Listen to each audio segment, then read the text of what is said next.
Բարի երեկո եւ բարի գալուստ հայկական ժամանակ տաղավարում զրուցելու եմ քաղաքացիական պայմանագիր խմբակցության падգամավոր Լուսինե Բադալյանի հետ։ Բարև ձեզ Տիկին Բադալյան։ Բարև ձեզ, շնորհակալ եմ հրավերի համար։ Տիկին Բադալյան, ենթադրում եմ տեսել եք մեդիայում վերջին օրերին ընդդիմությունը ինչ աղմուկ է բարձրացրել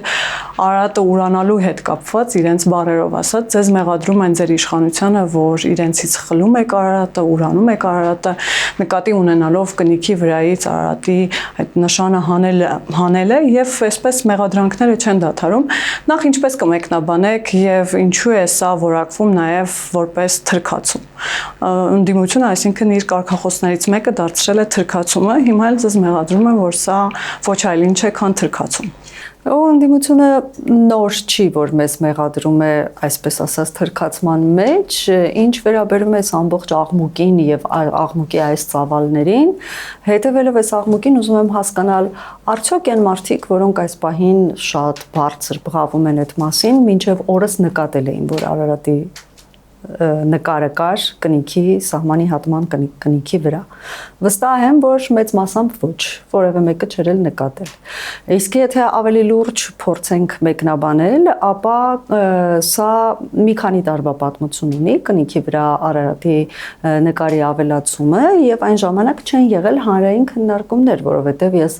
առավել քան վստահ եմ, որ եթե լինեին հանրային քննարկումներ, ապա հասարակության գիտակից մասը գուցե այն ժամանակ դժգոհություն բարձրացներ հենց կնիքի վրա նկարը զետեղելու հետ կապված,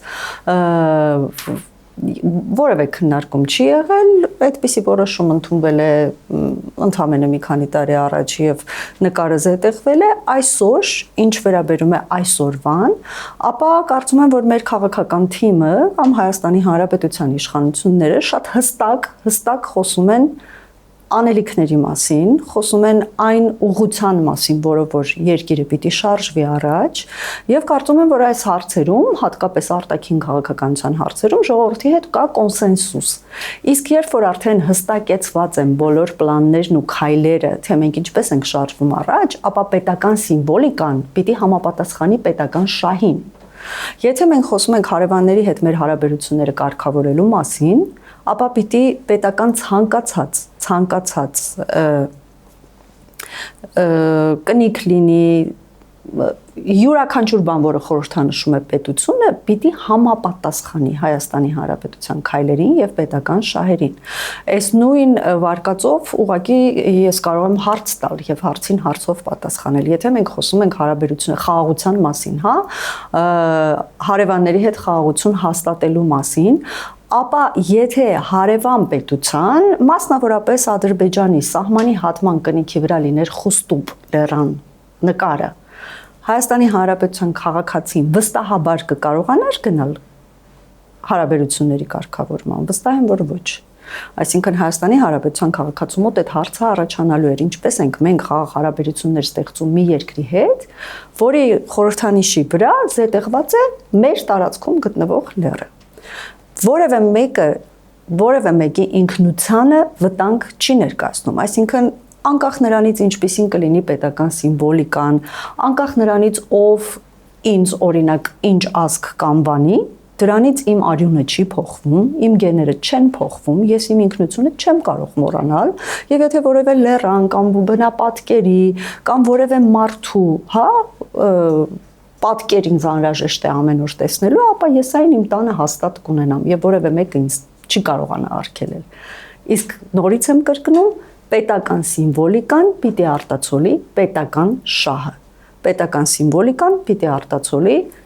այն քայլերը, այն նպատակները, որոնք մենք մեր առջև դնում ենք, իսկ մեր նպատակները շատ հստակ են, մենք դրանք երբեք որևէ մեկից չենք թաքցնում։ Տիկին Բադալյան, տեսեք, այս քայլը եւ կամ արարքը որակվում է որպես Թուրքիայի պահանջ եւ նաեւ կապում են Սերդար Քլիչի այցելության հետ եւ ասում են, որ հենց նախորդին է գործընթացը նախաձեռնվել։ Կա նման միտում։ Բնականաբար նման միտում չկա եւ որևէ մի կետում, եթե որևէ մի որոշում ընդունվի, ընդդիմությունը միշտ կգտնի, այսինքն եթե դա նախորդ էր Քլիչի այցին, ապա կասեին, որ այսպես փոխում ենք կնիքի պատկերը, որպեսի գոհացնենք։ Եթե ընդհանրապես որևիցե մի այց նախատեսված չլիներ կամ որևիցե մի բան չլիներ, այդ ժամանակ կասեին, հիմա ինչ որ մի բան հավանաբար նախատեսում են։ Մենք այս բոլոր ամբողջ անցուդարձը անընդհատ տեսնում ենք, դրան հետևում ենք եւ դրա մեջ ապրում ենք եւ կարծում եմ, որ արդեն զավեշտի է վերածվում այս բոլոր աղմուկ իրար հաջորդող այս աղմուկները արդեն զավեշտի են վերածվում եւ ես կարծում եմ, որ դրանք նաեւ ունեն շատ քայքայիչ ազդեցություն հանրության վրա, լինի դա որևէ մտավորականի կամ հայտնի մարդու պիտակավորելը կամ այսպես ոհմակների պես հարձակվելը այդ մարդկանց վրա, լինի դա ցեղասպանության հուշահամալիրի վերանորոգումը եւ ամրացումը, որը որ ես ուղղակի ապշած եմ, որ դա բացառապես միայն պետք է դրական արձագանք ունենալ, հա, որ այսօր մենք մտածում ենք եւ այցելուների անվտանգության մասին եւ նաեւ որևէ մի բան չփոխելով, փորձում ենք նույնությամբ, բայց ավելի ամուր եւ ավելի թարմ տեսք հաղորդել հուշահամալիրին, բայց արի ու տես, որ այնպիսի աղմուկ էր բարձրացել, որ քաղաքացիներից մեկի հետ խոսելու ժամանակ, երբ որ այդ հարցը ինձ տալիս էր, այդ ինչ եք անում դուք Ծիծեռնակաբերդի հուշահամալիրի հետ, ասում եմ, երբ որ առանց որևէ մի բան իմանալու մարդիկ սկսում են բարձրաձայնել, որպես իշխանություններ երբեմն ինձ մոտ օրինակ հարց է առաջանում, արժե արդյոք որևէ լավ բան անել, թե չէ։ Եթե միևնույն է ինձ չեն լսելու, ես դες խոստանում եմ, որ դուք մի որոշ ժամանակ անց որևէ փոփոխություն չեք զգալու։ Դուք կարող եք ձեզ ավելի ապահով զգալ, չմտածել, որ երբ որ դուք ծաղիկներ եք, հա, ձեր խոնարհումն եք, հա, բերում հուշահամալիրում զոհերի հիշատակին, այդ պահին կարող է ինչ-որ բան փլվի ձեզ վրա եւ ձեր կյանքին վտանգ սպառնա։ Եթե ամեն լավ իրադարձություն պիտի մեկնաբանվի այսպիսի բացասական քողի ներքո, որովհետեւ ինչ որ մեկը այդպես էր որոշել եւ կարողացել է ձեզ համոզել, երևի թե մեզ ավելի ձեռնտու է հատկապես նախընտրական տարում ուղղակի որևէ կարևոր բան չձեռնարկել։ Եվ իհարկե, երբ որ քաղաքացիների հետ խոսում ես, նրանք շատ լավ հասկանում են, բայց մեդիա գրագիտության այն մակարդակը մենք չունենք, որ հասարակությունը ինչ որ մի բան լսելուց փորձի պաշտոնական տեղեկատվություն ստանալ եւ ճշտի իր լսածը, ճշտի այն ամենը, ինչ որ իրեն ասվում են, թեպետ բազմիցս խոսել ենք այս մասին, ես ինքս էլ բազմիցս խոսել եմ, բայց օգտվելով առիթից եւս մեկ անգամ ուզում եմ հիշեցնել, որ անկանխատեսելի չէ այս ամենը, ինչ որ կատարվում է։ Մենք դա կանխատեսել էինք, մեր հարցազրույցների ժամանակ բարձրաձայնել ենք բազմիցս, որ 2000 հատկապես 2026 թվականին հենց սկզբից լինելու է շատ մեծ հարցակում, մեդիա հարցակումներ են լինելու անընդհատ։ Մեդիա հարցակումներ են լինելու, որպեսզի խոչընդոտեն այս բոլոր դրական քայլերը, որոնք արդեն իրողություն են մեր կյանքում եւ մենք ունենք հնարավորություն, այսպես ճեղքելու լճացումը, մենք հնարավորություն ունենք ապաշրջափակվելու, մենք հնարավորություն ունենք ազատ շնչելու եւ ազատ որոշումներ կայացնելու, այս ամենին դեմ իհարկե պիտի արվեն քայլեր եւ ամենաազդեցիկ մեթոդը, որ մինչ օրս աշխատել է մեր հասարակության վրա, հիբրիդային պատերազմի այդ մի կտորը, հա, մեդիա արշավները, դրանք շատ ավելի հզոր են դառնալու օր-օրի եւ ես հուսով եմ, որ մեր ժողովուրդը ողջախոհ կլինի եւ շատ զգոն։ Տիկին Բադալյան, բայց այդ իմաստով իշխանությունները անելիք չունեն, որովհետև տևական ժամանակ է տեսեք մի կողմից խոսվում է հիբրիդային պատերազմի մասին, բայց ամեն դեպքում ինչ որ քայլեր, օրենսդրական նախաձեռնություններ, սահմանափակումներ չպիտի մտցնել, թե ամեն դեպքում պիտի հենվել ժողովրդի ողջախոհության վրա եւ հուսալ, որ իրենք մեդիա գրագետ են եւ ճիշտ կօգտվեն, այսպես ասած, մեդիայից։ Որովհետև երբեմն ձեզ նաեւ մեղադրում են, որ ժողովրդավարությունը պիտի պաշտպանել նաեւ։ Այո, ես ընդունում եմ, մենք լսում ենք այդ բոլոր մեղադրանքները եւ ասեմ ձեզ, որ գայթակղությունը շատ մեծ է սահմանափակումներ մտցնելու։ Սա ամենակարճ եւ հեշտ ճանապարհն է սահմանափակումներով, ճնշումներով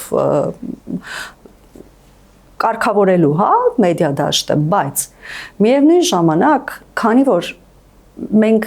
ժողովրդավարության տեսանկյունից շատ երիտասարդ ենք դեռ որպես պետություն եւ այն պիտի կայանա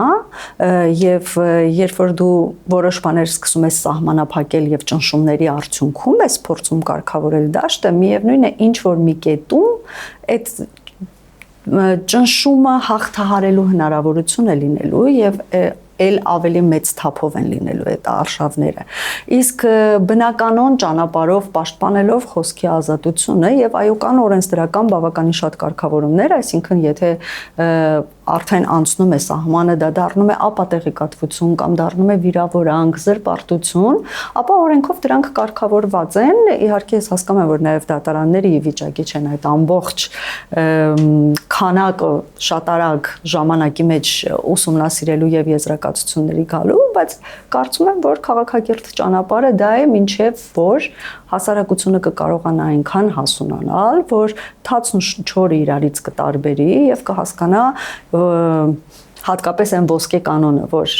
իմ իրավունքները ավարտվում են այնտեղ, որտեղ որ սկսվում են քո իրավունքները, հա, մեկը մյուսի իրավունքները եւ իրավունքների այդ շրջանակը հարգելով եւ չոտնահարելով ոչ մարդու արժանապատվությունը եւ ոչ էլ ապատեղեկատվության տարածման ազգային անվտանգության խնդիրներ ստեղծելով, մենք կարողանանք արդեն կարգավորված մեդիա դաշտում շարժվել առաջ։ Դատարանների ծանրաբեռնվածությունից խոսեցիք Տիկին Բադելյան, տեսեք, այստեղ էլ մեկ այլ դիլեմա կա,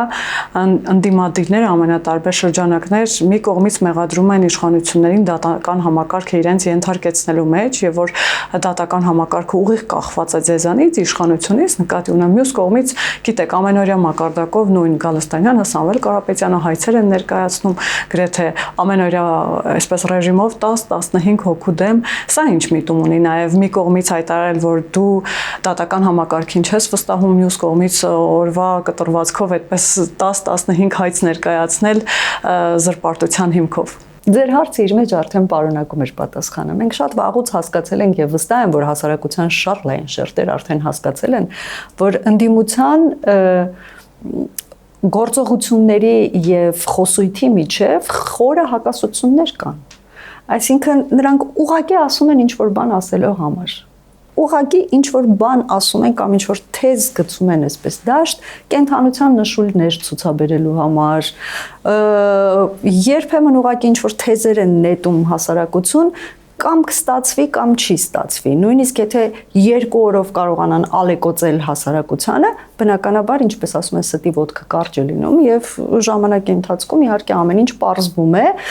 ցավոք սրտի որոշակիորեն նստվածքը դեռ մնում է, սա էլ խոսում է մեր ոչ այնքան, հա, էլի մեդիա եւ քաղաքականապես հասունության մասին, բայց կարծում եմ, որ սա ժամանակի խնդիր է, ինչ վերաբերում է ընդդիմության, նույնիսկ մեկնաբանության կարիք չկա, որովհետեւ լրջագույն թեզերից սկսած մինչեւ մանր մուներ ուղղակի իրար վրա ցեղ շպրտել, բոլորը ջարդվել են, բոլոր թեզերը ջախջախվել են եւ բոլոր ինչն էլ որ դեռ շարունակում է ակտուալ մնալ կամ մի քանի օր կարողանում են զգոն, հա, պահել, հասարակությանը դրանք էլ են կոտրվելու եւ անցնելու են, գնալու են եւ հետեւաբար ես կարծում եմ, որ վաղուց արդեն ժամանակն է լուրջ չվերաբերվելու մեր ընդդիմությանը, թեկուզ հաշվի առնելով մի շարք ակնառու փաստեր, ինչ են նրանք ասել եւ ինչ է եղել, ինչ է պարզվել եւ այլն, եւ կարծում եմ այն պահից սկսած, երբ որ մենք սկսենք ստախոսներին լուրջ չվերաբերվել, ապա դաշտը կմաքրվի, քաղաքական դաշտը կմաքրվի ավելի երիտասարդ, քաղաքական բովանդակություն ունեցող նոր քաղաքական ուժերի համար։ Դատական հայցերից խոսեցինք, չեմ կարող չհիշատակել, որ Սամվել Շահրամանյանը դատարան է դիմել, մեղադրելով ըստ էության կրթության, գիտության, մշակույթի եւ սպորտի նախարարությանը, այս անգամ պահանջում է, որ 9-րդ դասարանի դասագրքում հերքեն այն ինֆորմացիան, թե իբր ինքն է Լեռնային Ղարաբաղի լուծարման հրամանագիրը ստորագրել, բազմիցս Շահրամանյանը այստեղ էլ հայտարարել է, որ ինքը գալով Երևան մեկ այլ հայտարարություն է ստորագրել, որով այդ լուծարումը չեղյալ է համարել։ Հիմա պահանջում է, որ 9-րդ դասարանի դասագրքում դա խմբագրվի կամ այդ հատվածը հեռացվի։ Նախ ինչպես եք վերաբերվում նման հայտարարություններին եւ ինչ եք կարծում 3 տարի հետո Լեռնային Ղարաբաղի էթնիկ զտումից եւ կամ լուծարումից այս հարցերը բարձրացնելը եւ փորձել պարզելը ով ստորագրեց, ինչ ստորագրություն է դրվել, որտեղ է դրվել, արդյոք էական է։ Առաջին հերթին ստորագրել է նա, ում ստորագրությունը դրված է փաստաթղթի վրա։ Սա փաստ է, անհերքելի փաստ է եւ կարծում եմ սրա հետ վեճ չկա։ Հետո մանիպուլացնել ու ասել, որ այդ փաստաթղթի իրավական ուժ չունի, կարծում եմ, որ նորմալ չէ, երբ լեգիտիմ պաշտոնյան իրավական ուժ չունեցող փաստաթուղթ է ստորագրում, այսինքն ինքը նաեւ կասկածի տակ է դնում այդ դեպքում իր լեգիտիմությունը։ Դե ինքն ասում է, որ արցախցիներին փրկելու համար է այդպես։ Շատ լավ, արվել է, չէ՞, այդ դեպքում։ Այսինքն փաստ է, չէ, որ արվել է։ Հիմա մնացածը հետո եկել է Հայաստանում է ինչ-որ մի բան ստորագրել, որը չեղյալ պիտի համարեր նա եւ այլն։ Սրանք արդեն բանահյուսության ժանրից են, որովհետեւ գոյություն ունեն փաստեր։ Մենք այն քաղաքական թիմն ենք եւ այն իշխանությունն ենք, որն առաջնորդվում է միայն փաստերով։ Այսինքն, եթե դասագրքում գրված է, որ Նիկոլ Փաշինյանը, Վլադիմիր Պուտինը եւ Իլհամ Ալիևը իրար հետ նոյեմբերի 9-ին 2020 թվականին ստորագրել են նոյեմբերի 9-ի փաստաթուղթը, որքանով էլ որ դա մեզ համար այդ պահին անհրաժեշտ է, բայց հետո, ասենք, ընդդիմությունը բղավում էր, որ սա կապիտուլյացիա է, այն այսօրվա իրողությունները չի արտացոլում, սա փաստ է, չէ՞, չի արտացոլվում։ Այսինքն Նիկոլ Փաշինյանը պիտի ասի դասագրքերից հանեք, ես նոյեմբերի 8-ի փաստաթուղթը որ ստորագրել եմ, հանեք, սա պատմական փաստ է։ Անկախ նրանից այն դրական է, բացասական է, անկախ նրանից 3 տարի հետո այն ունի իրավական ուժ, թե չունի, արտացոլում է իրողությունը, թե ոչ, բայց գոյություն ունի պատմական փաստ, փաստաթուղթը արձանագրվել է եւ պատմական փաստը զետեղված է պատմության դասագրքում։ Հետևաբար ինչ է անում Սամվել Շահրամանյանը, ես շատ դժվարանում եմ անկեղծ ասած մեկնաբանել, որովհետև այս նույն ակտիվությամբ, ինչ ակտիվությամբ, որ այս անհեթեթությունները անընդհատ շահարկվում, քննարկվում են եւ դառնում են հասարակության այսպես քննարկման բուռն քննարկման առարկա, այս նույն ակտիվությամբ պետք էր քննարկել այն առաջարկությունները, որոնք որ բռնի տեղահանումից առաջ առաջարկում էր Հայաստանի Հանրապետության կառավարությունը քննարկել։ Բայց քանի որ Լեռնային Ղարաբաղի իշխանությունները անընդհատ խոսում էին, որ դավաճան իշխանությունները իրենց չեն կարող ասել իրենք ինչ անեն եւ իրենք շատ լավ գիտեն ինչ անել, եւ հետեւաբար մենք ունենք այն ինչ որ ունենք այսօր։ Բայց այստեղ նաեւ հայտարարեցին, որ համաձայնեցրել են ամեն ինչ, Նիկոլ Փաշինյանը տեղյակ է եղել։ Այսինքն, եթե Նիկոլ Փաշինյանը ինչ որ բանից տեղյակ է եղել, բայց ստորագրել է Սամվել Շահրամանյանը, եթե տեղյակ չլիներ, դա կարելի էր դասագրքում զետեղել, եթե տեղյակ է, ուրեմն պետք չի զետեղել, անհասկանալի, անհեթեթ, իրականում անհեթեթ քննարկում է սա, Սամվել Շահրամանյանը ունի իրավունք որպես Հայաստանի Հանրապետության քաղաքացի դիմելու Հայաստանի Հանրապետության դատարան եւ դատարան ինքը կորոշի, իսկ դատարանները անկախ են։ Եթե ունի իրավունքների պաշտպանության կարիք, ապա ես առավել քան վստահ եմ, որ իշխանության այդ ճյուղը, որը որ անկախ է, ինքը կարողանա օբյեկտիվ եզրահանգումների գալ։ Լավ, Տիկին Բադալյան, տևական ժամանակ է Նիկոլ Փաշինյանը խոսում է իրական Հայաստանի կոնցեպտի մասին, որին ընդդիմությունը հակադրում է պատմական Հայաստանը։ Նախ ընդհանուր առմամբ արդյոք իրական Հայաստանը եւ պատմական Հայաստանը ճիշտ է եւ տեղին է մեկը մյուսին հակադրել, եւ Արթուր Խաչատրյանը Հայաստան խմբակցության պատգամավոր նաեւ հայտարարել է, որ իրական Հայաստանը ոչ այլ ինչ է, քան այն ժամանակները, երբ վախով եւ այսպես զգուշությամբ էին խոսում ազգայինի մասին, Արարատի մասին, Մուշի մասին, Վանի մասին, հիմա իրական Հայաստանի կոնցեպտը ըստ էության նույն ժամանակների մասին է։ Նույն ժամանակներն են վերադարձնելու։ Հիմա ընդդիմությունը այդ վախերն ունի, որ այդ իրական Հայաստան ասվածը իրական վախի մթնոլորտ է, որ դու պիտի այստեղ Արարատի մասին չխոսես, Վանի մասին չխոսես, վերադարձի մասին չխոսես, Արցախի մասին չխոսես։ Դուք ինչ վերաբերմունք ունեք եւ ինչպես կմեկնաբանեք, արդյոք հակադրելի են իրական եւ պատմական Հայաստանները։ Բնավ իրական եւ պատմական Հայաստանները հակադրելի չեն, երբեք չեն եղել իրար հակադրելի եւ երբեք իրար հակադրելի չեն լինելու։ Բայց երբ որ դու քո քաղաքական խոսույթի հիմքում դնում ես պատմական Հայաստանը եւ դա ունենում է ընդհանրապես մեկ պատճառ, որպեսզի դու խաղաս ժողովրդի զգացմունքների հետ։ Այն խոստումները պատմական հողերը վերադարձնելու նույնիսկ մենք կարծում եմ, որ ոչ այնքան բաղ անցյալում էր եւ բոլորը շատ լավ հիշում ենք, որ անընդհատ այդ արևմտյան Հայաստանի հետ վերադարձ եւ այլն այդ բոլոր թեզերը փորձում էին ակտիվ պահել։ Դաշնակցությունը հիմա էլ չի հրաժարվում, կարծես։ Հիմա էլ չի հրաժարվում, բայց ժողովուրդը ունի ընտրելու իրավունք։ Ես կարծում եմ, որ Հայաստանի Հանրապետությունը միջազգայինորեն ճանաչված սահմաններով եւ որպես պետություն միջազգայինորեն ճանաչված,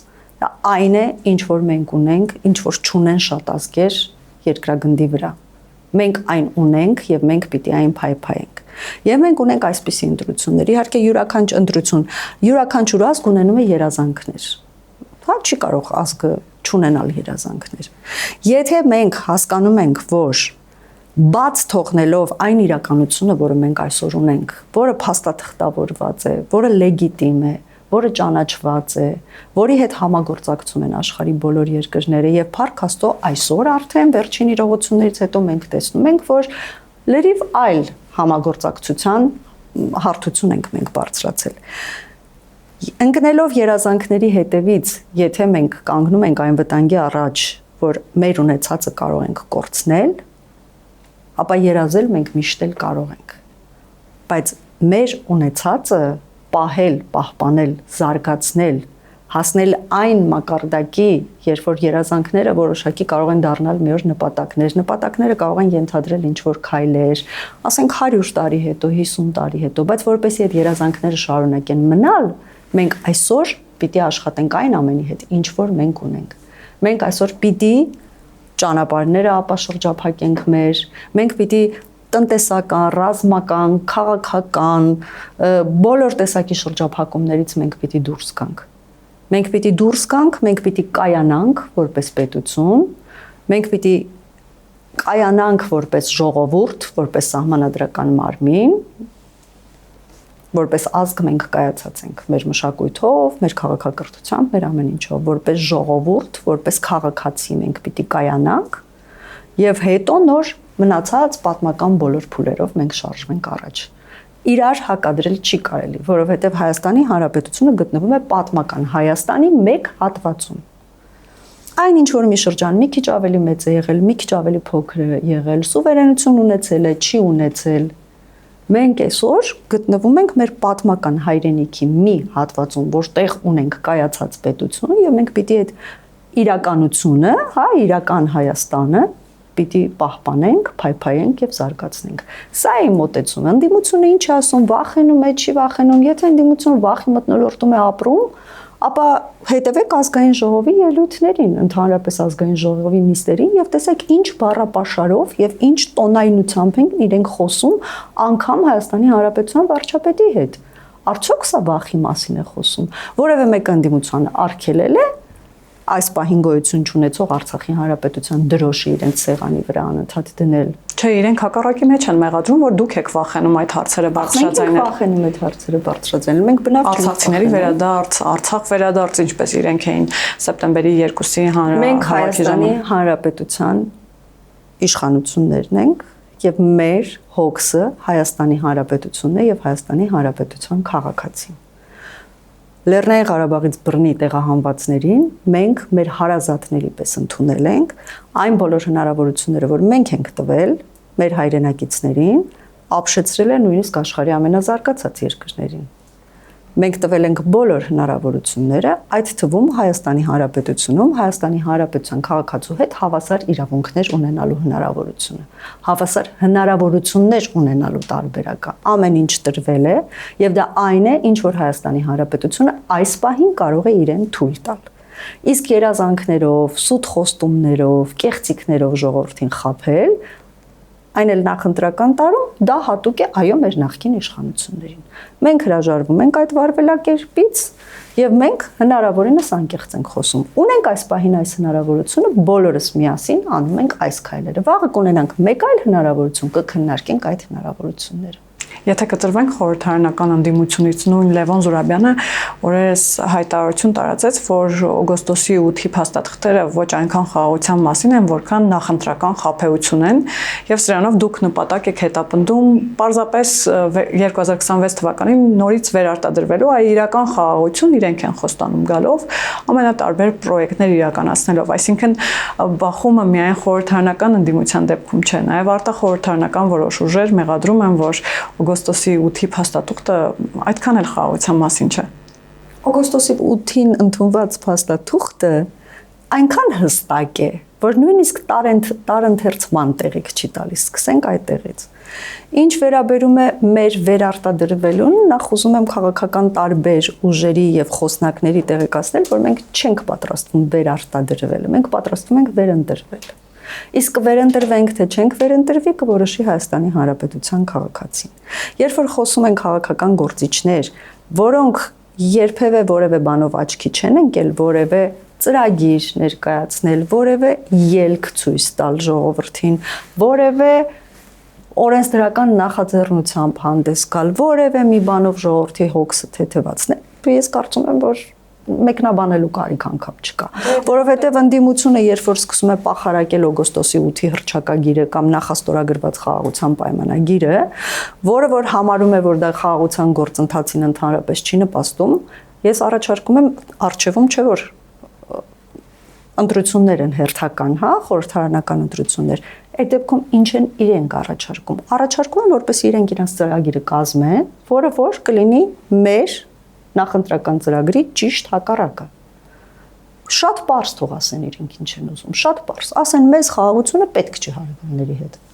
Սահմանները բացելը, օրինակ Թուրքիայի հետ սահմանների բացելը, որի համար բանակցում ենք արդեն տարիներ շարունակ, Ադրբեջանի հետ սահմանների բացումը խիստ վտանգավոր է։ Ինչու եւ ինչ անել դրա փոխարեն։ Թող շատ պարզ եւ հստակ։ Փակ սահմաններով ապրել։ Փակ սահմաններով մենք ապրում ենք արդեն երկար ժամանակ է եւ մենք տեսնում ենք դրա հետևանքները, ինչպես նաեւ տեսնում ենք աշխարհում, թեկուզ հա շատ սիրում ենք Եվրոպան քննարկել, տեսնում ենք Եվրոպայում մի շարք երկրներ, որոնք տարիներ շարունակ արյունահեղություններ են եղել, պատերազմների մեջ են եղել, կոտորել են իրար, բայց ինչ որ մի կետից կանգ են առել եւ որոշել են, որ վերջ այսօրվանից փոխվում է մեր ճակատագիրը եւ նրանք ապրում են բաց սահմաններով։ Որևէ մի երկիր իր ինքնությունը չի կորցրել որևէ մի ազգ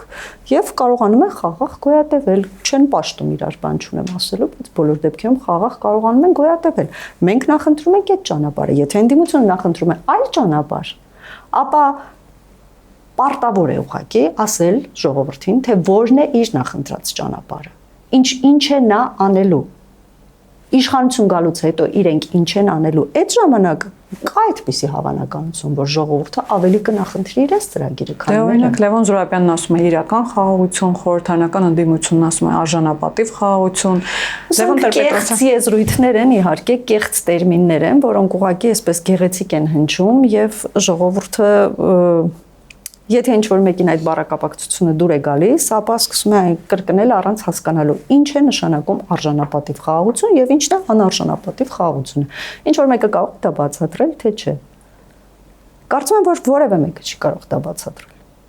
Լինում են պատերազմներ, պատերազմներում լինում են հաղթող եւ պարտվող կողմեր։ Բնականաբար պարտվող կողմը միշտ կրում է վնասներ եւ երբեմն այո, կարող է ոտնահարվել նաեւ նրա արժանապատվությունը։ Մենք պարտվող կողմ լինելով հանդերձ կարողացել ենք որևէ բան չզիջել եւ կարողացել ենք իհարկե ահռելի դիվանագիտական աշխատանքի արդյունքում, բայց կարողացել ենք ունենալ օգոստոսի 8-ի հռչակագիր, կարողացել ենք ունենալ հուշագրեր, կարողացել ենք ինչը որ անիրատեսական էր թվում մի քանի տարի առաջ, հատկապես ընդդիմությունն էլ այդ մասին խոսում էր, մենք կարողացել ենք Ամերիկայի Միացյալ Նահանգների հետ ունենալ համագործակցության հնարավորություն եւ արդեն քննարկել ֆինանսական աջակցության հարցեր։ Մենք կարողացել ենք այդ ամենը անել եւ ես հուսով եմ, որ Հայաստանի Հանրապետության քաղաքացին այդ ամենը շատ լավ նկատում է եւ շատ լավ հասկանում է։ Իսկ եթե դրան հակադրող այլ փաստարկներ կան կամ այլ ծրագրեր կան կամ այլ ճանապարհներ տեսնում են, ապա պիտի լինեն ազնիվ մեր ընդդիմության ներկայացուցիչները եւ այդ մասին խոսեն,